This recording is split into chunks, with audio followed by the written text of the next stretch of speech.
tal? Buenas noches, bienvenidos a una nueva edición de Más Info, el periodístico de Televisión Nacional.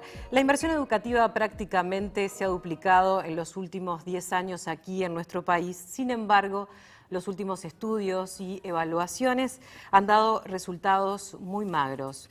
Las altas cifras de deserción y también de repetición, en especial en la educación media, nos interrogan una y otra vez qué hacer en un tema central para el futuro de nuestro país. Hoy en Más Info, entonces, les proponemos hablar de educación y fundamentalmente de la educación en los más jóvenes. Por eso, junto a mi compañera Ana María Misraji, vamos a entrevistar al presidente del CODICEN, Wilson Neto, y además vamos a tener una mesa con Andrés Peri, que estamos aguardando su presencia, y Pedro Ravela, que son los responsables de los organismos de estadística de la educación. Vamos a hablar y vamos a ahondar con respecto a los resultados de las pruebas PISA que tanto han dado que hablar esta semana. Pero antes voy a recibir a mi compañera Andrea Tavares. ¿Cómo estás? Buenas noches, ¿Qué tal? Andrea. Buenas noches. Bueno, vamos a hablar un poco, Andrea, de los diagnósticos, que hay muchos sobre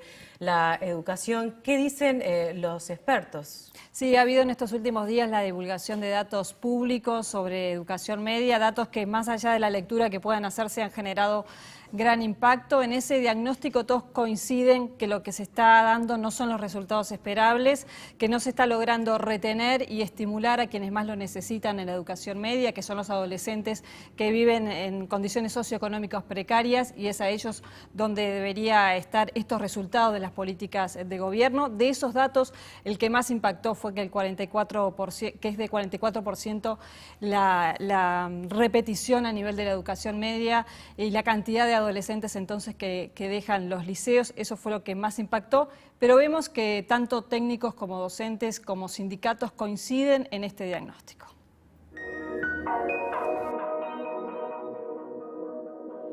En Uruguay hay 230 liceos, 20.000 docentes y cerca de 100.000 estudiantes. La educación secundaria está en un proceso de cambios que provoca crisis. Coinciden todos los actores: gobernantes, oposición, especialistas, estudiantes, docentes y gremios. Primero tenemos un problema de calidad deficitaria. Nuestro sistema educativo, en educación media particularmente, no está generando resultados de aprendizaje relevantes ni sustentables. Un segundo elemento, que hay una inequidad intolerable, es decir, de alguna manera las brechas en los resultados de aprendizaje, en las oportunidades de aprendizaje entre los diferentes sectores sociales es muy grande. Y hay un tercer tema que aparece también, que es de excelencia marginal. No tenemos niveles de excelencia, sino marginalmente en algunos grupos de población, en algunos alumnos, pero que son más bien anecdotarios, más que tendencias. También podríamos preguntarnos si el Uruguay tiene sistema educativo. Yo creo que lo que tiene el Uruguay son más bien diferentes ofertas y diferentes marcos que hacen a la búsqueda de un sistema educativo, pero todavía estamos muy lejos de tener un sistema educativo. Renato Operti, que es especialista en temas educativos y coordinador de la UNESCO, considera que falta definir un sistema educativo. Días pasados, el vicepresidente Danilo Astori coincidía con esta idea en una declaración recogida en InfoTNU. Yo creo que Uruguay hasta ahora no ha tenido ni un sistema educativo integral, ni tampoco ha tenido una conducción nacional de ese sistema educativo, por la propia conformación institucional que ha tenido la educación. Creo que deberíamos ir hacia eso. A mí no me corresponde señalar el papel que tienen que tener los sindicatos, cuya opinión siempre va a ser importante. Yo lo que creo es que la educación debe ser dirigida por las personas que representan legítimamente las decisiones de la sociedad respecto a este tema. La Federación Nacional de Enseñanza Secundaria tiene opinión sobre esto. Hay mucha participación en estos momentos de sociólogos, de politólogos, que no los excluimos, pero lo que no pueden ser es tener la preponderancia que tienen ahora. La educación en general y la secundaria en particular ha tenido varias reformas. En 2006 el gobierno de Tabaré Vázquez impulsó un debate nacional sobre educación que incluyó en un congreso de 5 días con intensas discusiones en el Palacio Peñarol. Allí estuvieron todos los actores. El congreso fue muy bueno para nosotros. para el sindicato, pero en realidad me parece que para la población en general, porque se pudo demostrar que se podía debatir un tema con miles de personas sin ningún inconveniente. De allí surgió la Ley de Educación. Hay una experiencia frustrada que ocasiona inevitablemente una especie de resignación, al menos momentánea, en torno a que, bueno, hicimos un debate importante, participamos, propusimos, y resulta que después eso no es tenido en cuenta y se va por el lado de, digamos, de los acuerdos partidarios entre los partidos políticos exclusivamente. Ha habido varios acuerdos multipartidarios sobre educación. Lo cierto es que por ahora el diagnóstico sigue siendo el mismo. El Uruguay ha crecido en inversión educativa y en gasto educativo. Nadie puede negar eso, sería una necedad negarlo. Creo que es una buena noticia. Pero si uno observa, uno podría decir que en la última década el Uruguay ha duplicado el gasto en educación, en términos de gasto por alumno. Sin embargo, la correspondencia entre ese gasto incrementado por alumno y los resultados distan de ser satisfactorios para cualquier analista, para cualquier político, para cualquier gobernante del signo que sea. Tenemos una enseñanza media que sigue superpoblada, entonces, que tenemos un montón de estudiantes con carencias educativas, con carencias sociales que tienen que ser atendidas decididamente, no con una receta que sea más de lo mismo. A mediados de noviembre la ANEP cumplió con un fallo judicial y publicó los datos de la educación media, liceo por liceo. El año pasado 1 de cada 3 alumnos de ciclo básico repitió el año, lo que supone el 32,2% de los estudiantes. Frente a esas cifras uno dice, estamos viviendo una tragedia, porque es una tragedia que el sistema educativo secundario pierda 5.000 alumnos por año. Que se publiquen las cifras de repetición por liceo sin un análisis o sin un análisis que ayude a discutir esas cifras, en realidad no ayudamos. Los datos se publicaron en cumplimiento de la Ley de Derecho de Acceso a la Información Pública, solicitada por el diario El País. Sin embargo, quienes cuestionan la difusión de estos datos sostienen que no se respetó la Ley General de Educación, que en su artículo 116 dice que en la difusión de los resultados de las evaluaciones y datos se resguardará la identidad de los estudiantes, docentes e instituciones educativas a fin de evitar cualquier forma de estigmatización y discriminación. Si solamente el discurso es decir que un liceo tiene tal repetición y en realidad eso no viene con una propuesta concreta, no ayuda de nada y lo que hacemos es algo así como condenar al estudiante a decir, mirá, voy a un liceo que está en el lugar 250 y además es el único liceo que yo tengo para ir porque vivo acá en tal pueblo que tiene un solo liceo. Entonces es realmente perverso discutirlo de esa manera. En los datos publicados se diferenciaban por barrio y liceo, en donde se registraban los mejores y peores índices. ¿Qué hacer ante esta realidad? Los contextos socioeconómicos son una razón muy importante que impactan en esta problemática.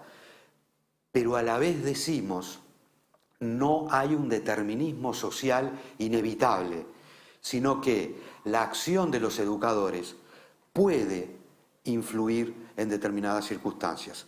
Si no fuera así, sería muy triste para nuestra profesión. Cayota propone releer al pedagogo y referente en temas educativos, el brasileño Paulo Freire, en su obra Pedagogía del oprimido. La pobreza se combate con ingresos y con indicadores socioeconómicos, pero se combate también y fundamentalmente en la batalla por el acceso al conocimiento. Y en eso los docentes tenemos un compromiso y una vocación de luchar por la justicia. Este año fue uno de los más conflictivos. Los liceales se quedaron sin cerca de 30 días de clases por los paros y huelgas. Los sindicatos defendieron esas medidas en vez de otras alternativas. Si nosotros nos limitáramos solamente a lo que podría ser instancias de propuestas, de diálogo y muy poca cosa más que no impliquen paralizaciones, no estaríamos dando la lucha en toda su profundidad y en toda la capacidad. No es nada grave que pase eso. Lo grave es que quedemos paralizados en torno a acusar a los docentes o a tratar a los estudiantes poco menos de pobrecitos. Ahí sí nos complica porque en realidad no avanzamos en la discusión. Para el sindicato docente, la educación pública debe involucrar a los estudiantes sobre lo que pasa en la sociedad. Y lo que pasa en la vida es que la sociedad está movilizada, tiene preguntas, problemas, inquietudes que trascienden a esa enseñanza disciplinaria y están involucradas en el liceo, y nosotros hacemos lo posible porque eso pase. Que no significa que no queramos dar clase, ni mucho menos, sino que esas clases también tienen que tener este componente, porque si no, no entenderíamos una educación pública que tenga un sentido hacia la formación de la persona en Uruguay.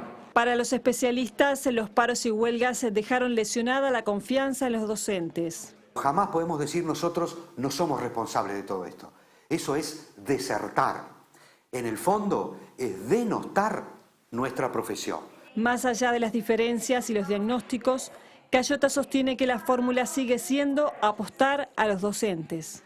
La única fórmula es apostemos a los docentes, démosle tiempo, démosle orientación técnica, démosle apoyo, que desde sus contextos, en cada situación, los equipos docentes son capaces de generar innovación.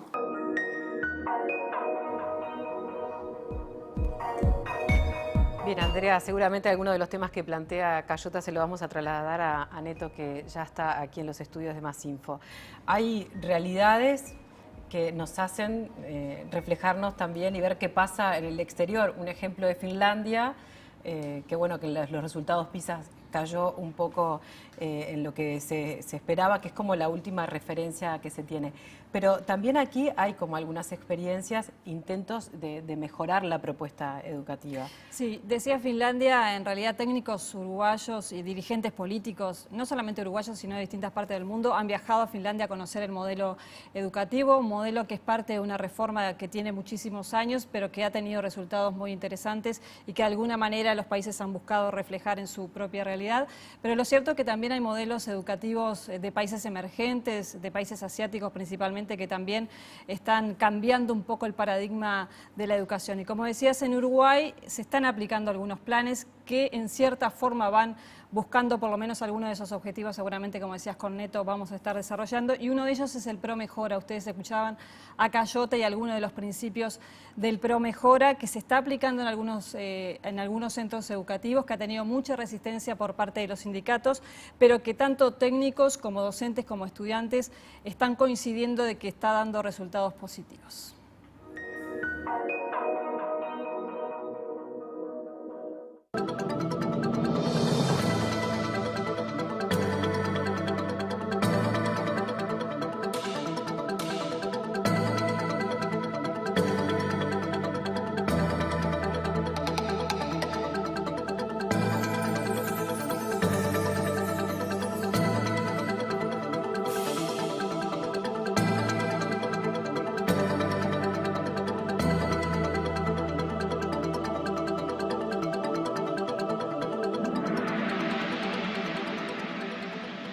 Finlandia es un país ubicado en el noreste de Europa con poco más de 5 millones de habitantes. Inició una profunda reforma educativa hace cerca de 30 años y hoy su sistema es modelo por resultados de excelencia. Todos quienes hablan de educación miran hacia Finlandia. Mikä luku sopii X:n paikalle? X-potenssiin 2 on 64. ¿Cuál es el secreto? No son los que más invierten en educación ni los que imponen la mayor carga horaria en los centros educativos. A todos los estudiantes el Estado asegura la concurrencia a clases, el material de estudio, la comida y docentes con formación de las más exigentes en el mundo. Pero lo fundamental, la cultura de la sociedad y el rol de la familia. El 80% de las familias van los fines de semana a las bibliotecas, por lo que se fomenta la lectura desde el hogar. Una de las claves del éxito en Finlandia es que los docentes no dejan a nadie atrás. Y en el Liceo de Carmelo lo están implementando con algo que ellos crearon y bautizaron como los padrinos. Cayota es docente e integrante del Pro Mejora. Por su parte, el magíster y coordinador de la UNESCO, Renato Perti, se refiere a otros modelos exitosos. Lo que hoy caracteriza un sistema educativo exitoso en el mundo, ejemplos variados, desde los países nórdicos en Europa, lo que es en Asia, los ejemplos de China, de Corea, de Singapur, en América Latina progresos muy importantes que están haciendo países como Perú, Colombia, Brasil, es que los sistemas educativos se jerarquizan y se destacan por darle a cada alumno una oportunidad real de aprender. El problema no es cuántas escuelas o cuántos liceos o cuánta infraestructura tenés, que sí es importante. Y es importante también tener buenas condiciones de trabajo y remunerar bien a los docentes. Por supuesto que todo eso es importante. Pero lo que hace la diferencia es la propuesta educativa. En esos modelos, la clave es la figura del docente.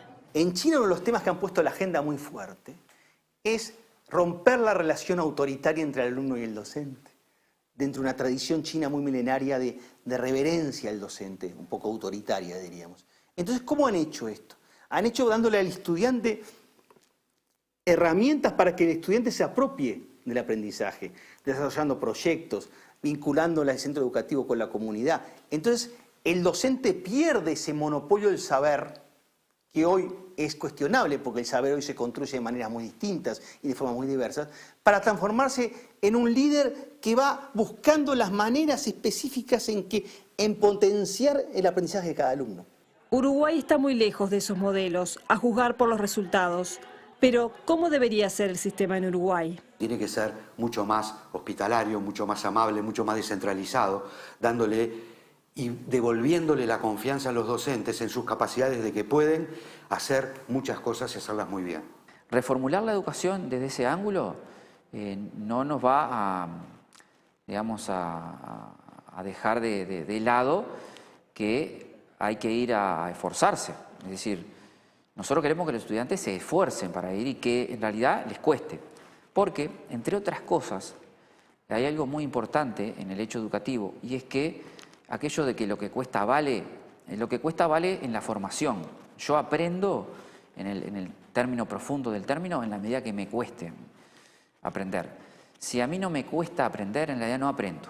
Entonces, no es ponerle al muchacho una especie de camino de espinas, sino que, digamos, el cerebro trabaja e incorpora herramientas en la medida que surja un quiebre cognitivo que permita incorporar lo que yo quiero enseñar. Para ese rol central se necesita de profesionalización y autonomía de los centros educativos.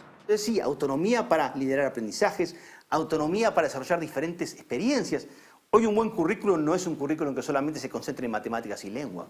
Un buen currículum se nutre de matemáticas, de lenguas, de ciencias, de arte, de deporte, de creación. Cayota decía que es una tragedia lo que pasa en la educación media, sin embargo también ve esperanza. Así como decimos que es una tragedia, decimos que es una tragedia con esperanza. ¿Por qué? Porque no es todo negro ni negativo. Porque así como hay liceos donde los índices son tremendos, hay otros liceos donde los resultados son muy buenos. ¿Quién tiene la culpa de esta tragedia? Siempre la culpa está en los otros. Y este fenómeno complejo nos lleva a la conclusión, y todos deberíamos asumirlo, que en esto todos alguna responsabilidad, no culpa, pero responsabilidad tenemos, y sobre todo, todos tenemos algo para hacer para que esto no continúe. E insiste en el rol docente. Mientras tengamos docentes que no están concentrados en un centro educativo y que en ese centro educativo tengan tiempo para dar clases, sí, pero también para trabajar colaborativamente con otros, para pensar, para elaborar escenarios de aprendizajes. Mientras no estén concentrados, es muy difícil desplegar acciones colectivas y permanentes. En abril de 2012 comenzó a funcionar en 17 centros educativos del país el Plan Promejora, un proyecto impulsado desde el CODICEN para primaria, secundaria y UTU. Cayota afirma que no propone una única manera de hacer las cosas. El Promejora, en definitiva, es una apuesta a que los colectivos docentes, con tiempo disponible para compartir, para generar instancias de trabajo colaborativo, para crear e imaginar situaciones de aprendizaje, generan inicios de buenas respuestas para empezar a caminar en el camino del cambio.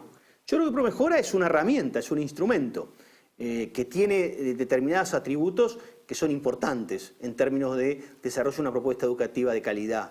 Cayota puso un ejemplo sobre los logros del ProMejora. Como por ejemplo en algún liceo del interior, en La Coronilla, por ejemplo, que los implementaron toda una estrategia para bajar el ausentismo de los alumnos, llamando permanentemente a los estudiantes con todo un plan de intervención, y realmente sus resultados en este año han sido excelentes, han llevado el ausentismo a porcentajes mínimos, ínfimos. Cayota sostiene que no todos los liceales aprenden de la misma manera y al mismo tiempo, y agrega, no se trata de bajar la exigencia, y puso como ejemplo un liceo de Carmelo. Que se han planteado todo un trabajo de tutoría con los alumnos que le llaman los padrinos, entonces no hay un alumno en el liceo de Carmelo que quede atrás, porque no es que se baja el nivel, todo lo contrario, aumenta la exigencia, pero cuando algún alumno queda hacia atrás, ellos crearon un sistema que le llamaron de padrinos, que hacen que ningún alumno quede atrás. El ProMejora generó mucha resistencia sindical, movilizaciones y paros docentes. Estaba concebido desde un posicionamiento político educativo, digamos, contrapuesto con la perspectiva que nosotros tenemos de la educación pública. Que todo lo que se dijo, todo lo que se criticó, todo el tiempo que se gastó y todos los conflictos que se gastaron y malgastaron, los hechos son tercos y demuestran y hacen caer las mentiras y las falsedades. Hoy los docentes que están en los centros ProMejora están satisfechos, están contentos. Los técnicos coinciden en que los cambios tienen que asegurarse por acuerdos políticos para que se transformen en políticas de Estado. Porque sin acuerdo político fuerte y sólido, el acuerdo político no es que los políticos se pongan de acuerdo sobre cuántas escuelas van a hacer, eso es muy fácil. El problema es ponerse de acuerdo sobre qué se quiere educar y para qué. Esa propuesta presupuestal del 2015-2019 tiene que ser votada por unanimidad de todos los partidos. Y esa es la garantía de un proyecto educativo de largo aliento.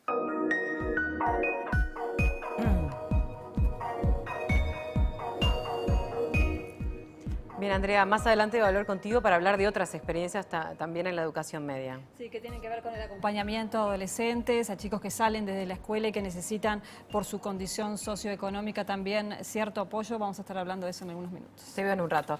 Bueno, y me traslado ahora a nuestro living. Ya está Ana María Mirraji, Wilson Neto, presidente de ANEP. ¿Qué tal? ¿Cómo está? Muy bien, muy bien. Gracias por estar en Más Info.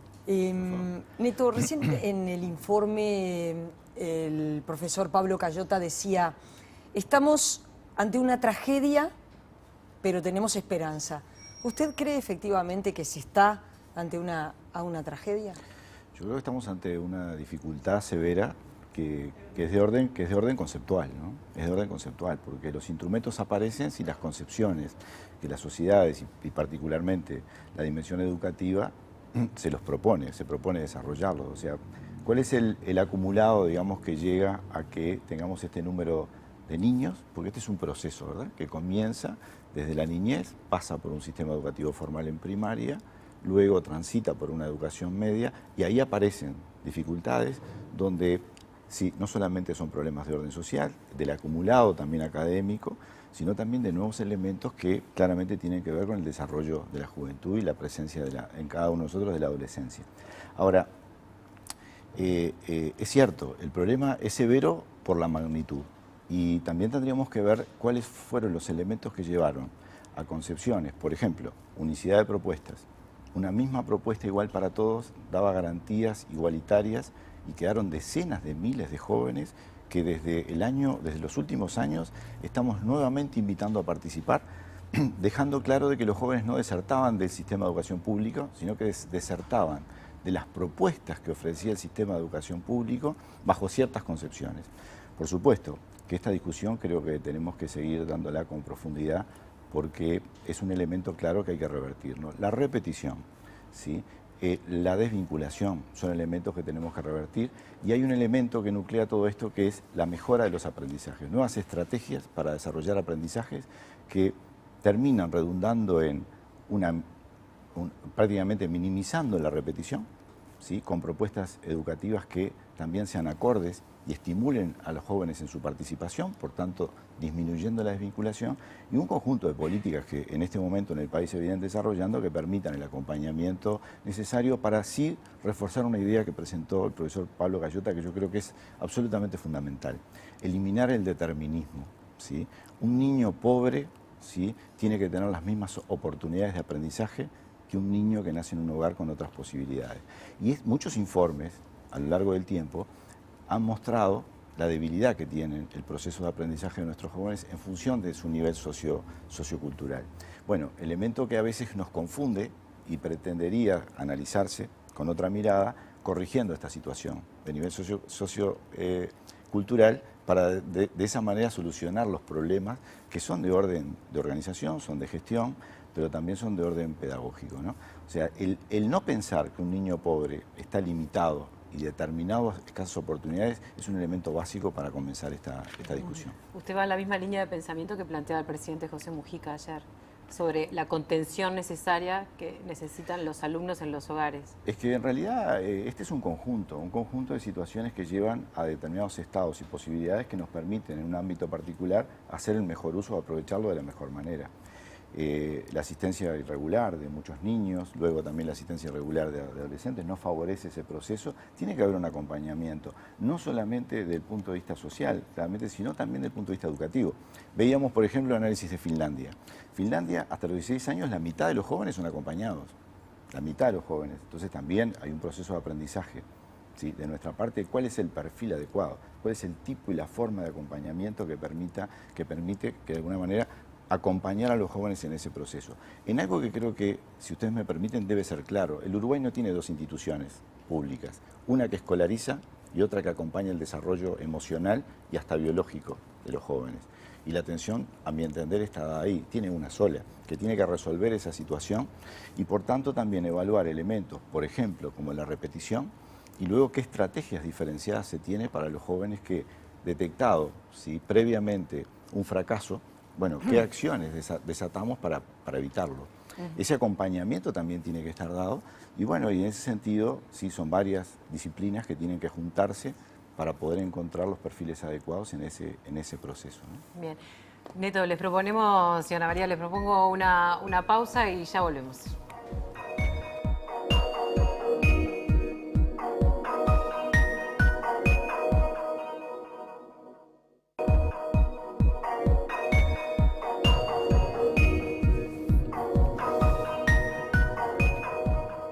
Seguimos en Más Info, estamos hablando de educación y en especial de la educación en lo que tiene que ver con los jóvenes, con los adolescentes y queremos invitar a que escuchen la pregunta de un medio invitado. Es un espacio que tenemos aquí en Más Info. En este caso nos fuimos hasta la redacción de Búsqueda y la pregunta la hace Claudio Paulillo.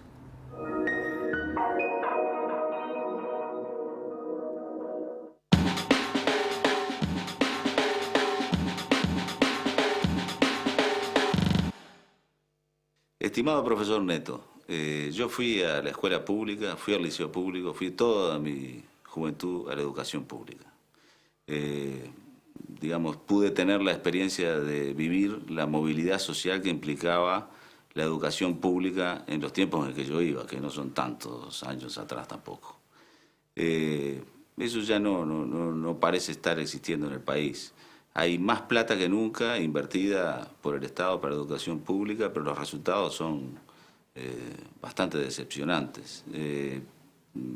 Casi la mitad de los muchachos en el Uruguay, de entre 15 y 17 años, están o bien rezagados en sus estudios o directamente no estudian. ¿Qué pasó, profesor, para que durante este tiempo la educación pública cayera al nivel que cayó?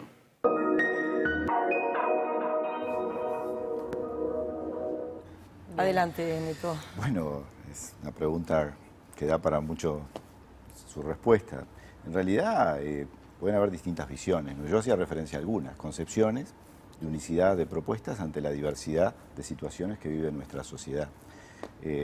Un aspecto. El otro aspecto también, el hecho de un sistema educativo extremadamente declarativo, ¿no? Cuando ponemos a nuestros jóvenes en situación de resolver nuevas situaciones, plantean diversas dificultades, ¿sí? tal vez ante un ejercicio, tal vez ante la reiteración de un texto, tal vez enfrentándose a una evaluación de caracteres muy familiares, de características muy familiares a lo tratado, pueden dar mejor respuesta. Y yo recuerdo, desde siempre, desde mi época de formación como profesor, la necesidad clara de que la educación es un elemento transformador, la educación es un elemento de generador de espíritu crítico, de análisis reflexivo del entorno, para poder, así se debe, tomarlo y transformarlo en aquello que no nos convence, que no nos enorgullece.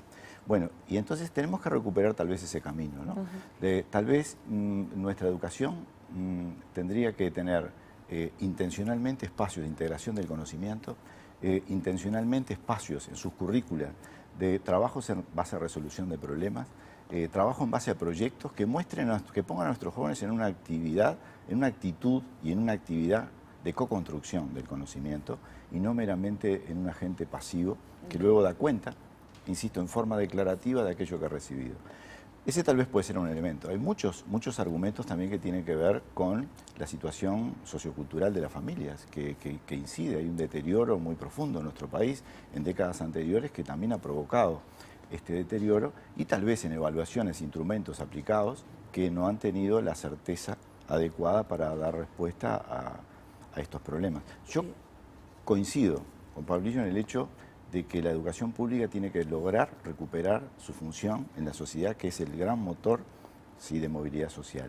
Bueno, y para eso tenemos que asumir desafíos de orden pedagógico, y la sociedad también tiene que asumir desafíos, haciéndonos también todos cargo de las diferencias o las dificultades que muchos de nuestros niños, a través de su tránsito en la escuela, sostienen, y luego, cuando adolescentes y jóvenes, sí, continúan con ellas, ¿no? Neto, cuando se dieron a conocer las cifras, las últimas en el caso de las pruebas PISA, desde el gobierno se dijo, bueno, pero en realidad es que ahora hay más inclusión, hay más jóvenes en el sistema, pero da la impresión que la explicación es un poco decepcionante, porque pensar que porque son más eso deteriora la calidad, me parece que es un problema de las autoridades y no de los jóvenes. Sin lugar a dudas, sin lugar a dudas. No, pero yo creo que hay que analizarlo asumiendo que estamos en un problema. Yo insisto, un problema de orden conceptual que lleva luego a modelos educativos, ¿sí? Porque también, hago un paréntesis si tú me lo permites, cuando se habla de confianza en los docentes, acá pensemos que todos los elementos de supervisión, monitoreo y acompañamiento académico también son docentes. Los docentes en los centros educativos son docentes, los directores, ¿sí?, que son los responsables del centro, que son los referentes pedagógicos y que son los embajadores de la educación pública en el territorio, también son docentes. Los inspectores técnicos y los inspectores de centros educativos también son docentes. Entonces, cuando de alguna manera minimizamos la posibilidad de que es desde ese lugar, que es el grueso de la educación, ¿sí?, estamos hablando de casi 420 centros de educación media, ¿sí?, en el país. Bueno, cuando ahí entendemos que no tenemos la fortaleza suficiente como para promover los espacios de libertad y de participación en los centros, bueno, es donde yo creo que sí, si ese es el diagnóstico, estamos en un gran problema. Porque ese es el lugar original, institucional, de promoción, de liderazgo docentes, de promoción y de escucha de proyectos docentes de su centro para poder acompañarlos y para poder proyectarlos, inclusive ser el nexo de solicitud o demanda desde ese lugar hacia las autoridades. Ese intercambio parecería ser importante, por tanto, si confiamos en los docentes, confiamos en todos los docentes. Ese es un aspecto. El segundo aspecto que tú hacías referencia, evaluemos. En las pruebas, por ejemplo, particularmente las pruebas PISA, lo que evalúa es algo muy interesante. Primero, que es una cohorte de todos los jóvenes de 15 años. Puedo estar en primero de liceo, en segundo, tercero, en el grado modal, que es cuarto, o puedo ya, con algo 15, 16, puedo estar en quinto, ¿verdad? Se me presenta una prueba donde yo tengo que poner de manifiesto todo aquello acumulado en un desempeño. Tengo que mostrar mi desempeño para poder abordar ese problema. Bueno, ahí el Uruguay muestra otra vez la dificultad que hablamos al principio. Un 40% de estudiantes en educación media rezagados. Y muestra un 60% de jóvenes que están en el grupo, en el grado modal. Ese grado modal, cuando uno observa su desempeño, ha bajado. Es el que bajó más significativamente. Siempre en una misma franja en la cual se mueve Uruguay, que su desafío no es analizar si está 10 puntos por encima o 10 puntos por debajo, es cómo cambia de franja. ¿Cuál es el cambio cualitativo desde la educación para provocar el cambio de franja? Bueno, y en ese sentido, sí, estamos hablando de un promedio de unos 450 puntos. ¿sí? Cada uno de esos niveles son 60 puntos. Bueno, los países de la OCDE, su media, están en nivel 3, que comienza en el orden de los 480 puntos. O sea que esos jóvenes que están, a pesar de haber descendido la media en el país y contribuida por quienes están en el grado modal, ¿sí? Bueno, está a media franja de llegar al nivel en el cual están, ¿sí? digamos, la media de los países de la OCDE. Ahora, cuando Quiere vemos... decir que el desempeño en todos los sectores está por debajo. No, no, acá tenemos jóvenes, muy poquitos en el último nivel, pero tenemos en todos los niveles, ¿no? De los 6 niveles que se establecen, todos los niveles. El problema es que las medias nos da en ese límite, digamos, que estábamos muy por encima de la franja, digamos, del inicio del nivel 2, y nos da muy por debajo del borde, digamos, superior del nivel 1.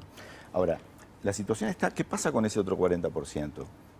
Porque si hablamos de que en 15 años tenemos más de 6.000 jóvenes que en el año 2003, hay un proceso de inclusión y de integración, que no han bajado su puntaje es bajo, pero se ha sostenido, se ha elevado, bajo respecto a las expectativas. Estamos hablando de jóvenes que están con 15 años en primero, segundo o tercero.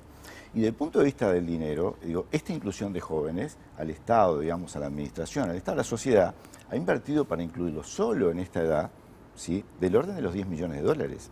O sea que cuando hablamos de que todos los niveles, 12, 13, 14, 15, 16, 17, 18, 19, incrementamos el número de jóvenes que están estudiando respecto a años anteriores, yo solamente estoy haciendo referencia, basado en los datos de esta prueba, de los que tienen 15 años. Solamente la inclusión de estos 6.000 y algo de jóvenes del 2003 a la fecha, en el presupuesto oral de la educación estamos hablando de un incremento de unos 10 millones. O sea, cuando se pregunta qué se está haciendo con el dinero, se está dignificando los centros educativos, en una política que creo que ya está establecida, son 2.000, 2.500 millones de pesos anuales que se invierte en la parte edilicia. Estamos modificando pautas y criterios de gestión para volcarnos a la mirada de los centros y un trabajo más colaborativo y horizontal desde los centros, con las jerarquías dadas en función de su contribución académica y de coordinación, no simplemente de fiscalización. Y por otro lado estamos desatando una serie de instrumentos que permitan mejorar, ¿sí?, los aprendizajes, que es uno de los grandes desafíos. Ahora, el cuestionamiento que se plantea ahí, que es interesante, es, bueno, pero a ver, pero el modelo está agotado. Cuando yo hablo de este modelo educativo declarativo, que va teniendo giros a través de distintas formas de enseñar y de aprender, que están desarrollando miles de maestros y profesores, ¿sí?, en todo el país. Bueno, ¿cómo logramos rescatarlo? ¿Y cómo logramos poner en valor? No solamente aquellos centros que yo conozco que están funcionando bien, sino todos los que están funcionando bien, para de esa manera sistematizar ese trabajo, generar también, ¿por qué no?, nuevos modelos desde el punto de vista pedagógico, para de esa forma socializar nuevas formas de enseñar y nuevas formas de aprender que permitan romper eso, que coincido con el profesor Cayota, de anular el determinismo, ¿no? Nací en un lugar pobre, estoy condenado a el mínimo de oportunidades que hoy me ofrece una oportunidad que claramente propone un incremento muy importante de oportunidades de desarrollo. Neto, lo llevo para ir cerrando un poco más al terreno político. A este gobierno, a esta administración, le queda poco más de un año, ¿no? ¿Cómo se logra? Porque esto es, como usted bien lo decía, es algo a largo plazo, ¿no? ¿Cómo se logra la continuidad en las políticas de educación, teniendo en cuenta que, por ejemplo, cayó el acuerdo educativo, ¿no? Con lo que estaba planificado en su momento no se logró? O sea, el próximo gobierno tiene allí un paquetito como envuelto, ¿no?, en el tema de educación. Sí, sin lugar a dudas. Yo creo que es un proceso, ¿no? Yo creo que todo proceso siempre acá se requiere que la oposición esté. Yo creo que es un tema de Estado. Yo creo que es un tema de Estado. Yo creo que hay que recoger también todo el acumulado, todos los aprendizajes, y hay que desafiarse claramente algunas transformaciones que permitan mayores oportunidades. Sí, eso no hay ninguna duda. Ahora, lo que no podemos tampoco a veces es mencionar instrumentos aislados, ¿no? En el marco de estas discusiones, los últimos, yo diría 2 años, muchos instrumentos aislados que parecerían mágicamente dar respuesta a un problema tan complejo. Cuando se quiere hoy dar una mirada integral para provocar un cambio con la gradualidad pertinente en función de no solo de la pertinencia, sino de la viabilidad, bueno, parece ser un planteo, digamos, responsable, ¿no? Responsable, y bueno, y en ese camino tendríamos que seguir trabajando, insisto, reconociendo lo acumulado, ¿sí?, los aprendizajes generados, pero también provocando los cambios que que se hacen absolutamente necesarios, ¿no? El senador Jorge Larrañaga habló de que desde las autoridades hay que pedirle la renuncia precisamente a las autoridades de secundaria. ¿Usted qué opina de eso? Yo creo que cuando hay problemas que son de orden conceptual, no son de orden personal, ni son de intencionalidades personales, creo que la discusión tiene que tener un grado mayor de profundidad, ¿no?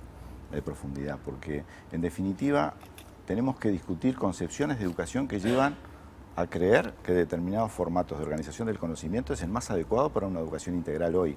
Eso no pasa por la opinión de una persona, pasa por una discusión muy seria donde se involucra a toda la sociedad, pero también el mundo académico logra gradualmente explicitar más de qué está hablando, de qué estamos hablando, cuando hablamos de que es momento de proponer, de generar propuestas que tengan una organización del conocimiento que sea integral, que sea participativa, que genere actitud e iniciativa de los jóvenes, ¿sí?, hacia un modelo de creadores y de innovadores, y de alguna manera dejando atrás seguramente sí algunas tradiciones, ¿sí?, culturas, algunas de orden estrictamente, yo diría, conservador, que no permitan de alguna manera avanzar en este sentido, ¿no?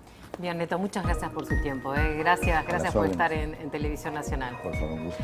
Vamos a hacer una breve pausa y ya volvemos con más info.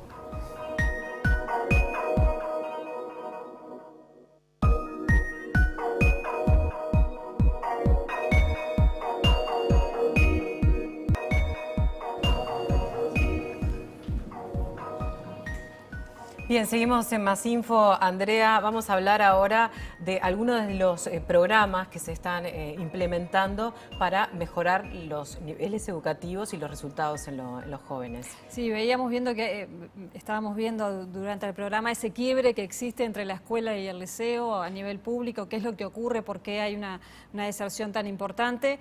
Se ha creado un plan de tránsito educativo que tiene que ver con eso, con identificar durante el último año de primaria quiénes son los niños que necesitan de un acompañamiento, quienes viven en condiciones que lo pueden llevar luego a abandonar los estudios y acompañarlo. Es un acompañamiento con contención, pero también con estímulos, y está dando buenos resultados. El 96% de quienes han participado de este plan de tránsito educativo continúan estudiando, así que esa parece ser la línea.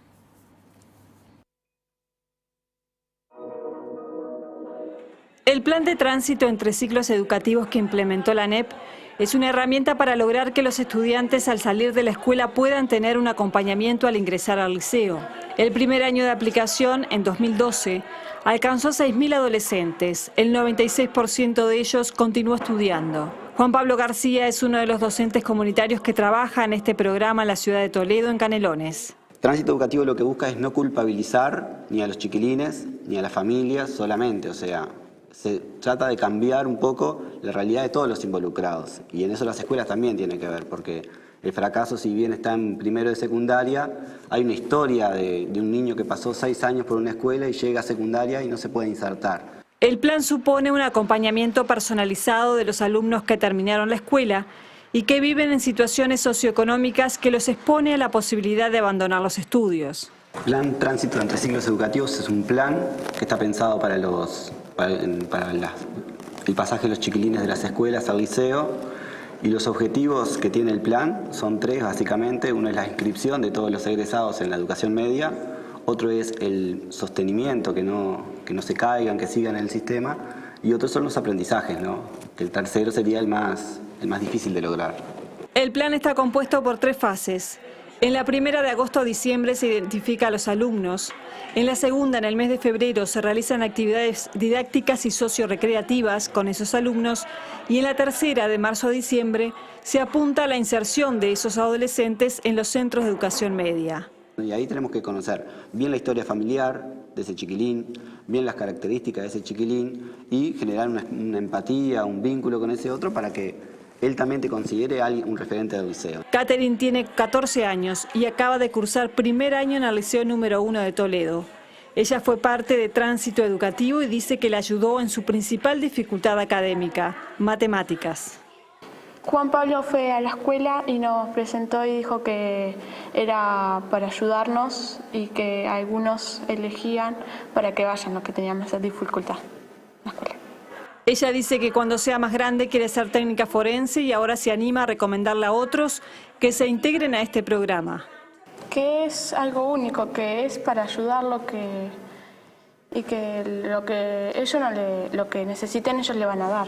García enfatiza en la importancia de conocer cada una de las historias de los adolescentes incluidos en el plan y de buscar alternativas cuando no logran insertarse en el liceo.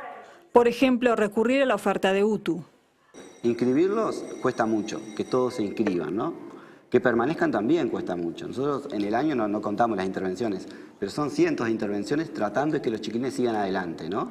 Y luego que aprendan. De la experiencia, García rescata la oportunidad de ver que todos los adolescentes sueñan con ser algo más adelante. Y en este programa les da la oportunidad de comenzar a concretarlo.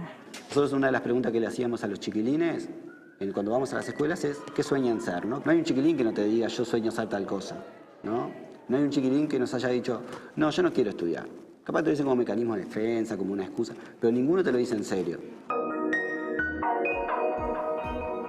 Y ya le damos la bienvenida a Andrés Peri, director de Investigación, Evaluación y Estadística del CODICEN. Buenas noches, bienvenido. Pedro Ravela, director ejecutivo del Instituto Nacional de Evaluación Educativa. Muchas gracias. Peri, ¿qué significa esto de las pruebas PISA? ¿Qué es exactamente el trabajo que se hace? Capaz lo primero a mencionar es que Uruguay participa en este ciclo por cuarta vez. La primera fue en 2003, también en 2006, 2009 y 2012. Y esta perspectiva de tener 4 evaluaciones en este periodo nos permite ver más el bosque y no solo el árbol. O sea, no solamente el punto en un momento, sino también la consistencia de las evaluaciones.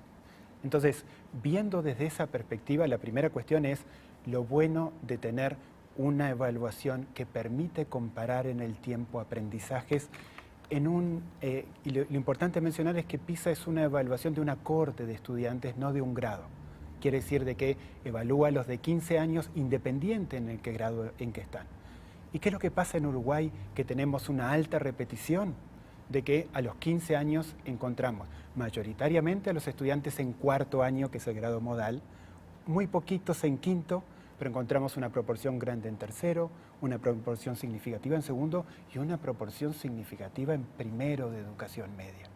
Cuando comparamos con 65 países y vemos de que Uruguay es el segundo país de los 65 países que tiene una proporción significativa en primero de educación media a los 15 años, muestra una característica estructural de nuestro sistema educativo que es la alta repetición. También lo que nos permite PISA es compararnos con 65 sistemas educativos. En esa comparación, Uruguay está entre los 5 países que tienen más experiencia de repetición cuando llegan a hacer la prueba PISA a los 15 años. Casi el 40% de los muchachos tuvo una experiencia de repetición antes de la evaluación. Y obviamente el desempeño que tienen los estudiantes, según el grado en que están cuando lo encuentra la prueba PISA, varía muchísimo. Hay casi 150 puntos de diferencia entre los que encontramos en el cuarto año y los que encontramos en primer año. Pedro, ¿el corte es fundamentalmente socioeconómico? ¿Ese es el principal problema? ¿O es un problema entre la educación pública y la educación privada? ¿O es un problema en realidad del contexto en el que los adolescentes estudian? El contexto determina fuertemente los aprendizajes, eso está altamente demostrado en todos los estudios. Como decía Pablo Cayota en uno de los informes, no hay determinismo, o sea, de todos modos hay espacio para el trabajo educativo. El corte tampoco es público y privado porque el corte público-privado va de la mano con el corte del contexto, es decir, el sector privado atiende fundamentalmente a la población que está en mejores condiciones económicas y culturales y por eso también tiene un poco de mejores resultados, si bien también, al igual que el país, ha tenido un descenso en los puntajes de PISA del 2003 al 2012, o sea que el problema que tenemos es de todo el sistema. Desde el rol y desde la perspectiva del Instituto Nacional de Evaluación, que es una institución independiente y que pretende no está al servicio ni del gobierno, ni de los sindicatos, ni de la oposición, sino que intenta dar una mirada que ayude a entender mejor los problemas y sobre todo a empezar a pensar o a sugerir por lo menos cursos de acción, que ese es el sentido fundamental de la evaluación. Nosotros no somos una institución que se dedique simplemente a generar datos o estadísticas, sino más bien a valorar la situación. Allí hay 2 o 3 cosas que me parece que como institución queremos poner sobre la mesa en la discusión. La primera es que PISA tiene una cantidad de datos. La discusión de estos días ha estado centrada en la cuestión esta del ranking y si caímos tantos lugares y demás, que yo eso lo vengo diciendo desde hace más de 15 años, es una discusión absurda. Porque ahora me dice por qué. Es una discusión absurda, primero porque cambian los países, simplemente los países que están participando hoy no son los mismos, salieron algunos, entraron otros, la posición de los países cambia simplemente porque cambian los países. Finlandia, que era el primero, ahora está en el lugar 12, pero claro, entró Shanghái, que antes no estaba en 2003, entró Vietnam, entró Singapur, entonces el tema de la posición relativa no tiene mucho sentido. Pero lo que me interesa poner sobre la mesa es que con la información que PISA tiene, si uno quiere hacer rankings, hay otros rankings posibles para hacer. Entonces, cuando introducía el programa Iliana, y luego cuando habló el sociólogo Renato Perti, decía, la inversión educativa se duplicó en Uruguay en la última década, ¿por qué no hay mejores resultados? Si uno mira los datos de PISA, se encuentra con que Uruguay sigue gastando poco. PISA hace un cálculo que es el siguiente. ¿Cuánto invierte cada país en la educación de cada estudiante entre los 6 y los 15 años? Entonces, Uruguay, en esta generación que hizo la prueba, invirtió $19.068 por alumno. Chile invirtió 32.250, o sea, 1,5 veces más que Uruguay. Brasil siempre se caracterizó por invertir mucho en educación terciaria y poco en educación básica. En esta generación invirtió $26.765, es decir, bastante más de lo que invierte Uruguay. Y obviamente países como Finlandia invierten $86.200, es decir, más de 4 veces la inversión que hace Uruguay. Otro dato que es interesante, si uno quiere hacer rankings, es mirar, PISA tiene un dato muy interesante, que es cómo es el salario de un docente luego de 15 años de trabajo comparado con el PBI per cápita del país. Es decir, cómo se compara la remuneración de un docente después de 15 años con el ingreso medio de la población. En ese ranking, Uruguay es el 6º, empezando de abajo. Los que están peores son Indonesia y Letonia, donde el salario del docente es la mitad. En Uruguay es el 0,76 de lo que gana del PBI per cápita. En cambio, en Chile, por ejemplo, es 1,31. Es decir, mientras en Uruguay el salario de un docente a los 15 años es 3/4 partes del PBI per cápita, en Chile es 1/3 más, 1,3. En Finlandia es 1,2, en España es 1,58. Entonces, en ese ranking, Uruguay está en el 6º lugar, empezando de abajo. Y el otro ranking que es muy importante... Es decir, se mira de PISA también lo que se quiere. No se mira el conjunto, o sea, PISA tiene 2.000 páginas de informes que acaban de ser publicados, que hay que mirarlas y tomarse el trabajo de revisarlas, porque PISA intenta dar una visión sobre el conjunto de los sistemas educativos, donde obviamente los aprendizajes son una cuestión fundamental, pero hay que mirar el paquete entero. El otro dato que seleccioné especialmente, porque allí Uruguay es el último en la tabla, es que de la muestra de PISA, Uruguay está en el último lugar en cuanto al porcentaje de los estudiantes que tenían un profesor de matemática titulado. Uruguay tiene el 11,8% de los estudiantes que participaron en esta evaluación PISA tenían un profesor de matemática con título docente. En el resto del mundo, obviamente, las cifras son muy superiores y en países desarrollados es el 100%. Con lo cual, lo que quiero decir es que, si bien es cierto que la inversión educativa se duplicó, todavía hay mucho por hacer.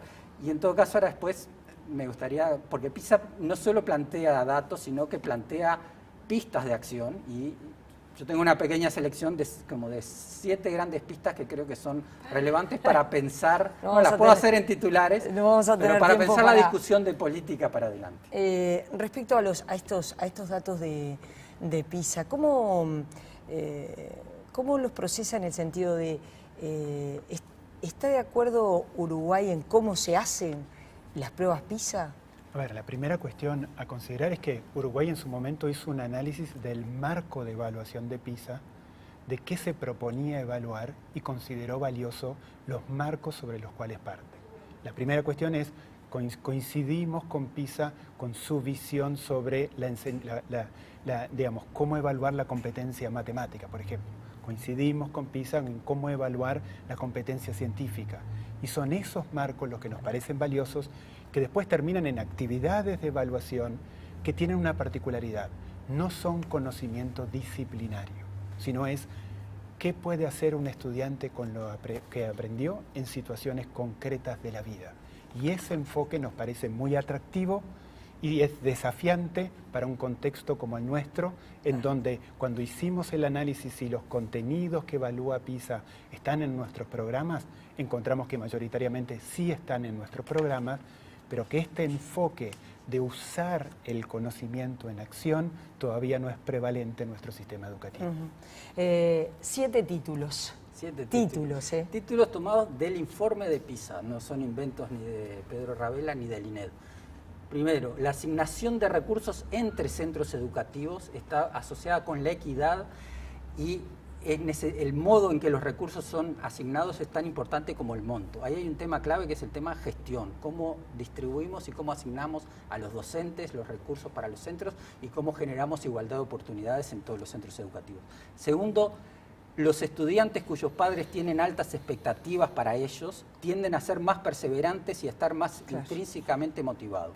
Y frase textual del informe de PISA: si un país busca lograr un mejor desempeño educativo, es de incumbencia de los líderes políticos y sociales persuadir a los ciudadanos para que tomen las decisiones necesarias para demostrar que valoran la educación más que otras áreas de interés nacional. Creo que es un tema clave de cuál es el respaldo social y político al sistema educativo, que muchas veces más bien uno lo que ve es que hay un entrecruzamiento de peleas de menor alcance y no de apoyo. Otro énfasis lo pone PISA en la cuestión de la cultura del trabajo y la disciplina de trabajo. Los resultados de PISA muestran que la determinación, la motivación y la confianza en sí mismo de los estudiantes son esenciales. Cuarto, y está en el medio y creo que es central, y coincido aquí con mucho de lo que decía Pablo Cayota, los países que han venido mejorando sus desempeños han establecido políticas para mejorar la calidad de su cuerpo docente. Y lo dicen en términos muy concretos, agregando requerimientos para alcanzar un título, es decir, siendo más exigentes en la formación docente, dando incentivos para que los buenos estudiantes de secundaria ingresen a la profesión docente. Tercero, aumentando los salarios para hacer la profesión más atractiva y para retener a los docentes en la profesión. Y cuarto, y no menos importante, ofreciendo incentivos a los docentes para que participen en programas de formación en servicio. Quinto, muy breve, apoyo individualizado, algo que se mencionó en algunas de las experiencias. Los países con buenos resultados identifican a los estudiantes y les dan apoyo individualizado antes de que fracasen. Sexto, los países con buenos resultados les ponen tareas a los estudiantes que requieren pensar. Hay un dato muy interesante de PISA que es apenas el 17% de los estudiantes en todo el mundo reportaron que sus docentes les asignan proyectos de trabajo que requieren una semana de trabajo para ser completados. Hay que pasar, como decía Neto, de la enseñanza más declarativa a una enseñanza más reflexiva. Con eso, bueno, sabéis si el séptimo queda para otro momento, no tengo todo el programa. Pero lo que me importa decir es que este tipo de cosas no son cosas que están sustentadas en el estudio más ambicioso sobre educación que existe en el mundo, donde no solo hay medición de aprendizaje, sino de evaluación de otra cantidad de aspectos de cómo funcionan los sistemas educativos, y hay mucho para aprender de eso. Gracias a ambos por haber venido, ha sido un gusto recibirlos. Muy bien. Bien, estamos cerrando Más Info por esta noche. Esperamos que el debate, este último debate acerca de PISA haya aportado más elementos, más información para que ustedes tengan su propia opinión con respecto a este tema. Andrea, vamos a adelantar de qué vamos a hablar Más Info el jueves que viene. Uruguay es un año que tiene una nueva ley de salud sexual y reproductiva. Eso incluye la interrupción voluntaria del embarazo, es decir, el aborto. Vamos a estar profundizando sobre este asunto. Vemos un avance.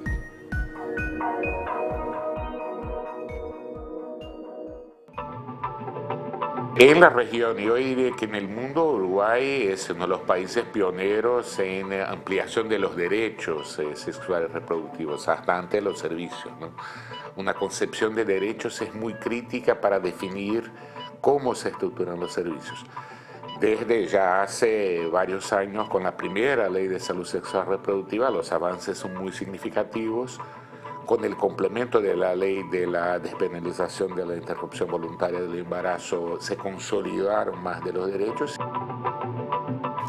Pero creo que el eje fundamental de todo esto va a ser cuando nosotros logremos que una vez que se realiza la interrupción del embarazo, las mujeres puedan volver a concurrir a los centros de salud sintiéndose bien, no sintiéndose culpables de una situación, y ese sentirse bien es también parte del trabajo de los equipos de salud. No se embarazan y no quieren embarazos más adolescentes que no adolescentes, las mujeres en general, ¿sí? Nosotros en realidad teníamos ya estandarizado que la edad promedio era 27 años, cuando los 18, 4, 26. Por otro lado, son mujeres que recurren por lo general en edades tempranas. Hay un porcentaje, digamos, sí, que es significativo, que recurre entre las 11 y 12 semanas, que son las que están más problemáticas, y que por eso nos parece que realmente con una difusión masiva vamos a lograr que todas las mujeres entiendan que tienen que consultar precozmente, ¿verdad? El aborto no es un acontecimiento unívoco, y tampoco son unívocos los sentimientos que genera. Obviamente que genera ambivalencia, que genera en algunos casos sufrimiento, pero el denominador común que manifestaban las mujeres que habían vivido la experiencia era el alivio en términos de haber podido resolver una situación conflictiva, difícil. Bien, nos vamos. Gracias por estar con nosotros. Muy buenas noches. Hasta el próximo jueves, 22:30.